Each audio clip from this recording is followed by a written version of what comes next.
أما بعد فأعوذ بالله من الشيطان الرجيم بسم الله الرحمن الرحيم العلماء ورثة الأنبياء ونحن على ذلك من الشاهدين والشاكرين. تمام تعریف حضرت اللہ رب العزت کے لیے جس نے لفظ کن سے کائنات کو پیدا فرمایا. درود و سلام کی ڈالیاں پیش ہوں امت خضرہ میں آرام فرمانے والے اس مکی کی بارگاہ میں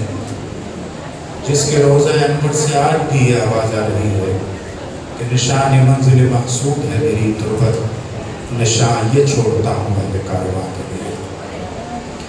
رحمت و نور کی بارشیں نازل ہوں تمام اصحاب اہل بیت اور شہداء کرام علماء مجتہدین اولیاء کرام کے آستانوں پر جنہوں نے اپنی زندگی کی جد و جہد اور سفر اس طرح کیا کہ سنی جو باغ جرستوں کا بدل کا ہے جفا کفن بدوش اسیران زلف راجہ. انتہائی کمائنی کا احساس ہو رہا ہے کہ مجھ جیسے طالب علم کو ان اساتذہ کرام کے بعد موقع ملا کہ اگر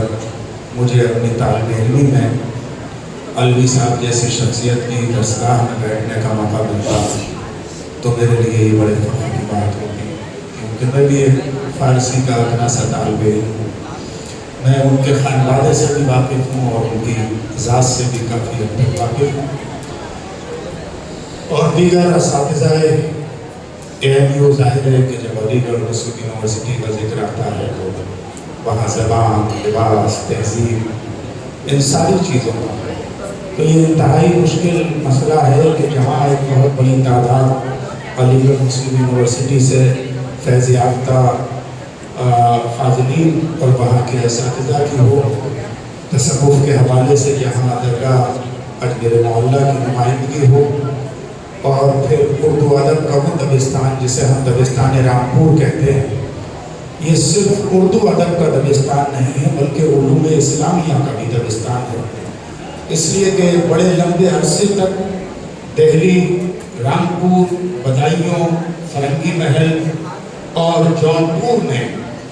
جو علمی کارنامے انجام دیے ہیں، جتنی بھی شاخائیں ہندوستان میں کہیں بھی ہوں، کوئی بھی ادارہ ہو، کسی بھی فکر کا ادارہ ہو، کسی بھی مکتبہ فکر کا ادارہ ہو، اگر ان کا سلسلہ شرف تلمس ہے تو چاہے وہ منطق اور فلسفے کی سرزمین میں جائیے تو آپ کے پڑوس میں خیر آباد پہنچ جاتا ہے. اگر آپ ادب اور فقہ کے حوالے سے بات کریں تو پھر جونپور اور فرنگی محل اور بدایوں نظر آتا ہے. اگر آپ علم کلام اور فلسفے کو دیکھیں تو پھر رامپور کی اس میں ایک نمائندگی نظر آتی ہے. اگر آپ حدیث کے حوالے سے دیکھیں تو دہلی کے جو علماء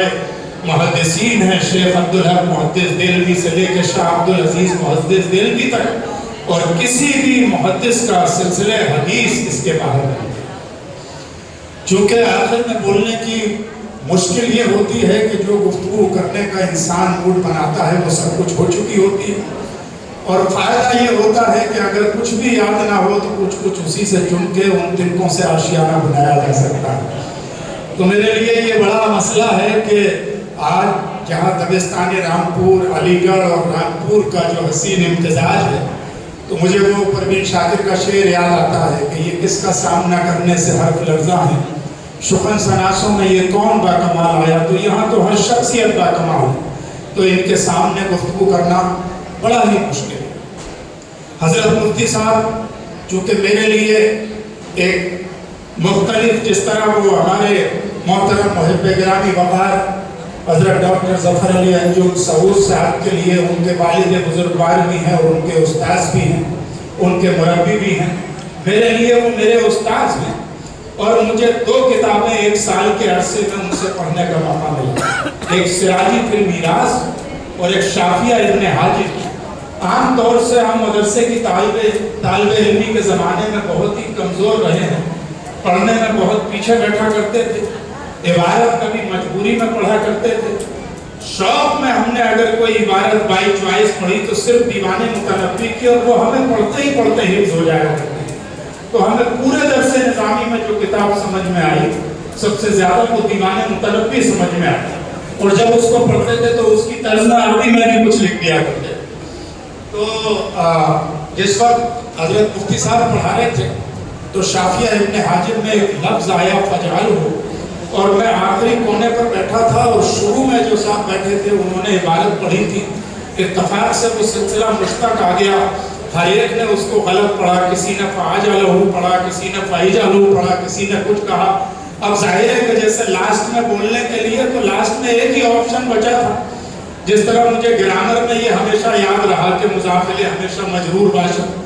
اسی طریقے سے میں نے جب فجعلہ کہا تو اب مجھے وہ آج بھی یاد ہے حضرت کا اچھلنا، کہ حضرت خوشی سے ایک دم اچھل پڑے اور مجھ سے بولے کہ ظہیر بہت ہے مگر محنت نہیں کرتے. تو یہ ہمارا ایک استاد سے، اور پھر چند سال قبل جب میں جامعہ الفرقانیہ کے اجلاس میں پہلی مرتبہ دستار بندی کے حاضر ہوا اور میں نے تقریر کی استاد محترم کے سامنے، تو حضرت بہت خوش ہوئے اور حضرت نے بہت دعاؤں سے نوازا. اور پھر بعد میں ہم گھر پہ ملاقات کے لیے گئے تو ہم نے دیکھا کہ حضرت جو ہے وہ کلام پاک کی تلاوت کر رہے تھے، نماز آخری وقتوں تک کھڑے ہو کر پڑھا کرتے تھے. اور پھر حضرت نے میزبانی کی، اور چونکہ میں ایک زمانے کے بعد استاد محترم سے ملا تھا تو ظاہر ہے کہ جو خانقاہی تربیت ہے اساتذہ کی وہ ہمارے اندر بھی تھوڑی سی بستی ہے، کیونکہ ہم بھی اسی ہم ہوئے تم ہوئے کہ میر ہوئے، سب اسی زلف کے اسیر ہوئے. تو میں نے حضرت کی بارگاہ میں ایک مختصر سی نظر پیش کی تو حضرت بولے ارے نہیں، یہ تو ہمیں آپ کو پیش کرنا چاہتے. آپ نے اتنی اچھی گفتگو کی اور آپ جہاں جاتے ہو یا گفتگو کرتے ہوگے تو اس سے ہمارا نام روشن ہوتا ہے، ہمارے ادارے کا نام روشن ہوتا ہے. تو میں نے حضرت کو نہ صرف ایک سال تک بلکہ اس رامپور ضلع میں آسام کے سفر میں جو فرقانیہ کے اور فرقانیہ کے اساتذہ کرام کے اثرات دیکھے ہیں آسام کی سرزمین میں، کہ اگر وہاں جمعے کی نماز ادا کرتے وقت یہ لوگ جان چاہیں کہ کوئی انسان رامپور سے آیا ہے تو سب بندی کر کے سب اس کی دستبوسی کیا کرتے ہیں کہ یہ ہمارے حضرت کے یہاں سے آئے. تو میں اس سلسلے میں چونکہ حضرت علوی صاحب تشریف فرما ہے تو جہاں سے آپ نے جس گفتگو کو اسی میں کچھ باتوں کو ملانے کی کوشش کروں گا کہ حضرت کا اور حضرت خطیب اعظم کا رشتہ بھی ایسا ہی ہے کہ جس طرح سے رومی اور شمس تبریز کا رشتہ ہے،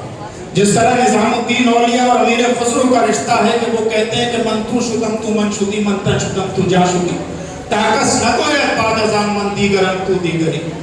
اسی طرح وہی رشتہ ہے جو رامپور کی سرزمین میں حضرت مفتی ارشاد حسین اور مفتی شاہ سلامت اللہ صاحب کا رشتہ ہے. یہ وہی رشتہ ہے جو فلسفے کی دنیا میں سوکریٹیز اور پلاٹو کے اندر کا رشتہ ہے کہ جب پلاٹو سوکریٹیز کے اندر اپنے آپ کو فنا کر دیتا ہے تو دنیا پر چھا جاتا ہے، پلاٹو بن جاتا ہے. رومی جب شمس تبریز کے اندر گم ہو جاتے ہیں تو پھر وہ رومی آفاق بن جاتے ہیں، ان کی اپیل یونیورسل ہو جاتی ہے. امیر خسرو ایک سمپلی پوئٹ ہے، ہندی زبان کے، فارسی کے، ٹرکش کے، سنسکرت سب کچھ آتی ہے، لیکن جس وقت وہ نظام الدین اولیاء سے ملتے ہیں تو پھر وہ طوطی ہند بن جاتے ہیں اور ان کے مرشد یہ کہتے ہیں کہ میں دنیا سے تنگ آ جاتا ہوں لیکن اس ترک سے تنگ نہیں آتا. اور کیا یہ خوبصورت ہم آہنگی امتزاج ہے نظام الدین اولیاء خسرو کے رشتے میں اور شاہ سلامت اللہ اور مفتی ارشاد حسین صاحب کے رشتے میں کہ حضرت امیر خسرو 8 بادشاہوں کے دربار سے متعلق رہے، بادشاہان وقت سے ملتے بھی تھے، ان کے بارے میں لکھتے بھی تھے، آرمی میں بھی رہے، ہسٹورین بھی رہے، لیکن آپ کے پیر کسی بادشاہ سے نہیں ملتے تھے. یہ آپ ہی کے پیر نے فرمایا تھا کہ ہنوز دلی دورست جب کسی نے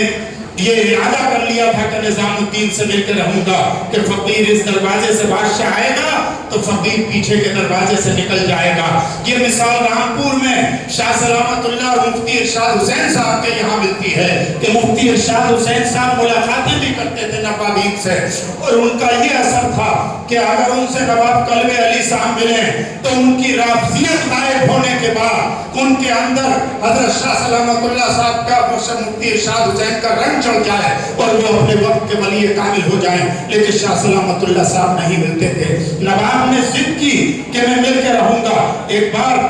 ان کے دروازے پر آ گئے اور کہلایا کہ جائیے اعلان بتا دیجئے کہ والی رامپور آئے ہیں. آپ نے دروازہ بند کر لیا اور نواب مجبوراً واپس چلے گئے. نواب نے کہا کہ ایک نہ ایک دن مولوی کی شکل ضرور دیکھوں گا, جب ان کا انتقال ہو تو مجھے بتانا. چنانچہ وہ دن آیا کہ حضرت کا انتقال ہوا اور حضرت کے انتقال کے بعد خبر دی گئی. بولے جیسے ہی جنازہ تیار ہو جائے مجھے اطلاع دے دینا, میں حاضر ہوں گا. ہوتا کیا ہے کہ جنازہ تیار ہوتا ہے اور جیسے ہی دربان اطلاع دینے جاتا ہے نواب کو, نواب صاحب اپنی کرسی پہ بیٹھے ہوئے سو جاتے ہیں. اب دربان کی کیا مجال کہ نواب صاحب کو جگا سکے. جب نواب صاحب کی آنکھ کھلتی ہے تو کہا حضور جنازہ تیار ہے. نواب دوڑتے ہیں تو لوگ دفنا کے جا رہے تھے, تو نواب نے کہا کہ مولوی زندہ بہت پکا تھا, یہاں بھی دیدار نہیں کرایا. ارے اس کو کیا پتا کہ الٹی ہی چال چلتے ہیں دیوان دانش, آنکھوں کو بند کرتے ہیں دیدار کے لیے. نہ وہ بادشاہ نظام الدین تک پہنچ سکا تھا, نہ یہ نواب سلامت اللہ صاحب تک پہنچ سکا. لیکن اب اس فریم ورک میں ذرا حضرت وجیہ الدین خطیب اعظم قبلہ اور مفتی محبوب علی صاحب وجیہی کی شخصیت کو دیکھیے کہ مفتی محبوب علی صاحب قبلہ وجیہ بھی تھے اور وجیہی بھی تھے. ان کے چہرے کو دیکھ کے وہ یاد آ جائے کہ سیماہم فی وجوہہم من اثر السجود, قرآن کا یہ فقرہ یاد آ جائے, قرآن کی آیت یاد آ جائے کہ جو اہل ایمان ہیں ان کے چہرے ان کی عبادت کی وجہ سے روشن ہوتے ہیں. مفتی صاحب جب گفتگو فرماتے تھے ہم نے کبھی بھی انہیں خواہشات کے مطابق تکلم کرتے ہوئے نہیں دیکھا. ہم نے کبھی بھی انہیں کسی کے خلاف گفتگو کرتے ہوئے نہیں دیکھا. ہم نے ان کو کسی سے اناد رکھتے ہوئے نہیں دیکھا. اور سیاسی معاملات پر وہ کم بولتے تھے, مگر اگر کبھی جب ضرورت پڑ جائے قوم کو تو جب بولتے تھے تو اس آواز کو صرف رامپور میں نہیں بلکہ اتر پردیش میں سنا جاتا تھا. اس کی دھمک کو اسمبلی اور پارلیمنٹ تک محسوس کیا جاتا تھا کہ یہ مفتی اعظم رامپور نے اس بات کو کہا ہے. لہٰذا انہوں نے اپنے ہاتھ کو ان کے والد نے جب سے ان کے پیر و مرشد اور ان کے استاد حضرت خطیب اعظم کے حوالے کیا حفظ کی تعلیم کے لیے, تو آپ نے ایک استاذ مقرر کر کے مسجد میں ان کی حفظ کی تعلیم مکمل کرائی. اس کے بعد مدرسہ عالیہ میں آپ کی عالمیت کی تعلیم مکمل ہوئی. اور پھر ان کے استاذ نے کہا, کون سی خوبیاں دیکھی ہوں گی اس استاذ نے, اس لیے کہ استاذ سے زیادہ اور والدین سے زیادہ بچے کو کون جانتا ہے. اور دنیا میں یہ دو ہی رشتے ایسے ہیں کہ ایک استاذ یہ چاہتا ہے کہ اس کا شاگرد اس سے آگے بڑھ جائے, ایک والدین یہ چاہتے ہیں کہ ان کی اولاد ان سے آگے بڑھ جائے. جس کے لیے خلیل جبران نے کہا ہے کہ the parents are like bow and children like arrow, اور bow جو کمان ہے وہ وہیں رک جاتی ہے لیکن تیر بہت آگے چلا جاتا ہے. لہٰذا حضرت خطیب اعظم نے فرمایا کہ آپ قربانیہ میں پڑھائیے بھی اور دوپہر کے بعد آپ ہمارے ساتھ دورہ بھی مکمل کر لیا کریے. اور دورہ حدیث ان کو مکمل کرایا کرتے تھے. اور پہلی مرتبہ حضرت نے فرمایا کہ ہم نے مشکات شریف کی شرح لکھی ہے اور اس کا یہ حکم دیا یہاں پر کہ اس کا ایک سیٹ ان کو پیش کر دیجئے. اب مشکات المصابیح کی جہاں پر شرح کا بات ہے تو میں تھوڑا سا ایک طالب علم ہونے کی حیثیت سے حدیث پہ کوئی میری زیادہ گہری نظر نہیں ہے, لیکن مدرسے میں کچھ ایام گزارے ہیں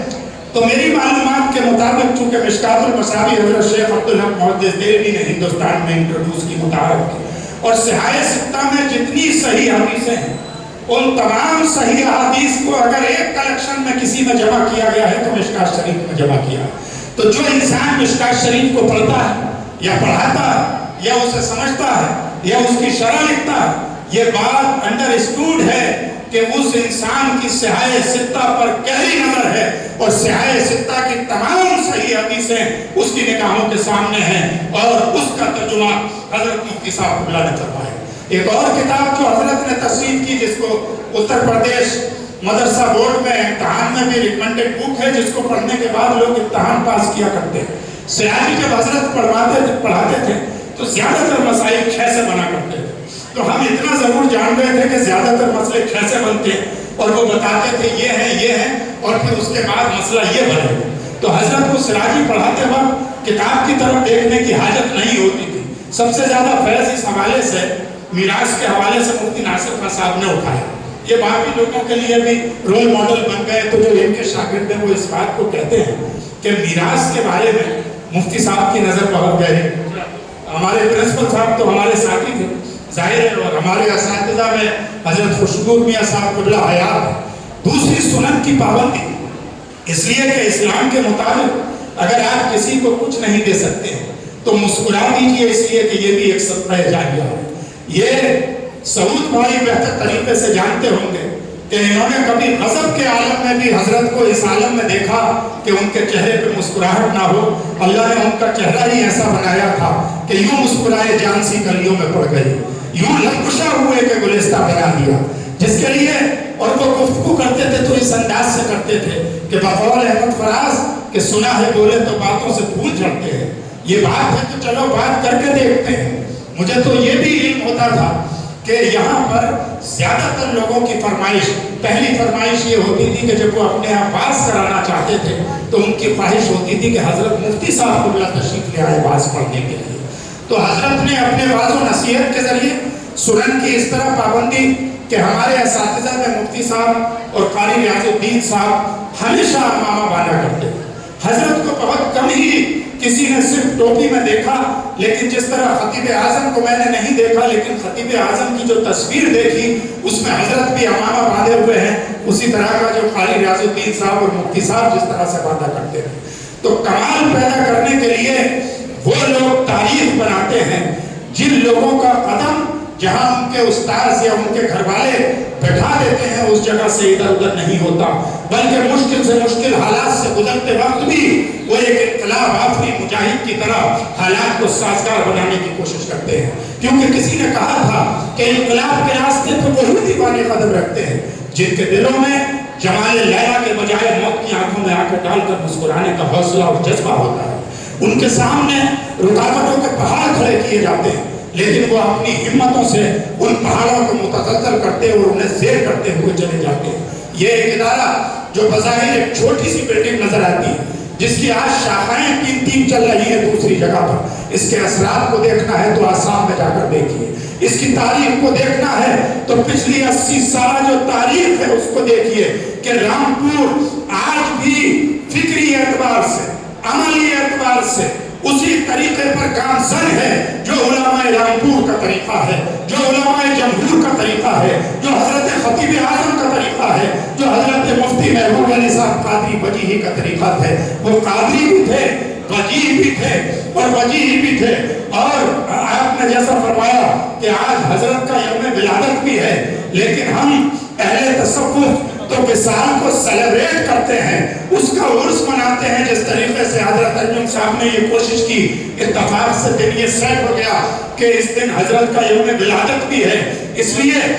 کہ جس دن ہمارے یہاں یوم وصال ہوتا ہے اس دن قبر میں نبی کریم صلی اللہ علیہ وسلم کی زیارت ہوتی ہے۔ تبھی تو نکیرین پوچھتے ہیں ماذا تقول فی حق ھذا الرجل، تو کیا کہتا تھا دنیا میں ان کے بارے میں؟ تو دونوں روایات ہیں کہ یا تو ہر قبر میں رسول تشریف لاتے ہیں یا قبر کو تحت نظر کشادہ کر دیا جاتا ہے کہ نبی ان کی زندگی کے سامنے ہوتے ہیں۔ تو اگر موت کے فلسفے کو سمجھنا ہے تو حضرت عاصی غازی پوری کو سمجھنا پڑے گا، جنہوں نے جب ان کا انتقال کا وقت آیا تو مارکیٹ گئے، اچھا لباس پہنا، خوشبو لگائی اور اپنا کفن خریدا۔ لوگوں نے پوچھا کہ عاصی کیا معاملہ ہے، آج کیوں اتنے خوش و خرم اور شاد نظر آ رہے ہو؟ تو عاصی نے کہا تھا آج پھولے نہ سمائیں گے کفن میں عاصی، ہے شب گور بھی اس گل سے ملاقات کی راہ۔ یعنی انسان پوری زندگی تڑپتا ہے کہ دکھا دے یا الہی وہ مدینہ کیسی بستی ہے جہاں پر رات دن مولا تیری رحمت برستی ہے،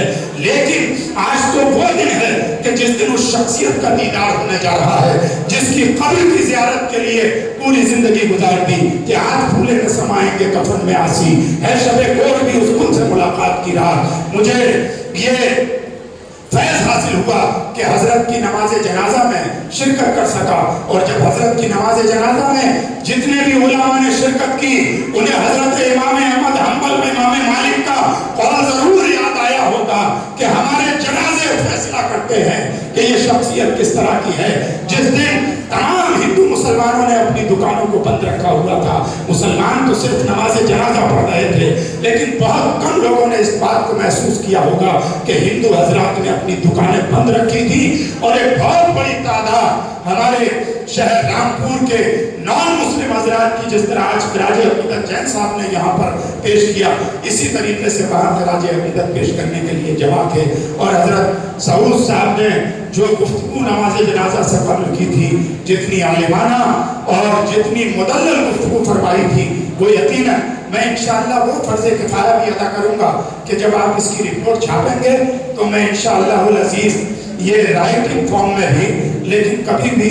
کوئی اسپیکر اچھا رائٹر نہیں ہوتا ہے اور رائٹر اچھا اسپیکر مشکل سے ہوتا ہے، تو پھر میں کہیں مقالہ لکھنا پڑتا ہے تو مقالے کو ایک سائڈ رکھ دیتا ہوں، وہاں گفتگو کر دیتا ہوں، اور جب مقالہ لکھنا ہوگا تو اسے پڑھ کے نہیں سناؤں گا، وہ آپ کی خدمت میں انشاءاللہ آ جائے گا. اور کوشش کریں گے، کیونکہ آج میں مفتی صاحب کی، جنہیں اللہ نے اتنی عمر طویل عطا فرمائی کہ کبھی کبھی اللہ رب العزت ایک مختصر عمر دیتا ہے اور کسی کو مختصر عمر میں کوئی انقلاب لا دیتے ہیں، اور کبھی کبھی کسی انسان کا ایسا کردار ہوتا ہے اللہ رب العزت اسے اتنی لمبی عمر عطا فرما دیتا ہے کیونکہ اس کے بہکنے کا خوف نہیں ہوتا کہ وہ جتنا لمبا اس زندگی میں جیے گا ہمیشہ کوئی نئے نقوش مرتب کرے گا، نئی تاریخ لکھے گا، اور اس کے اس دنیا سے جانے کے بعد یہ دنیا کہے گی کہ یہ اور بات کہ اس پر کوئی چلے نہ چلے، لکیر چھوڑنے والا لکیر چھوڑ گیا. ہندوستان زندہ باد، جامعہ العلوم فرقانیہ اینڈ مفتی محبوب علی صاحب آئندہ باد.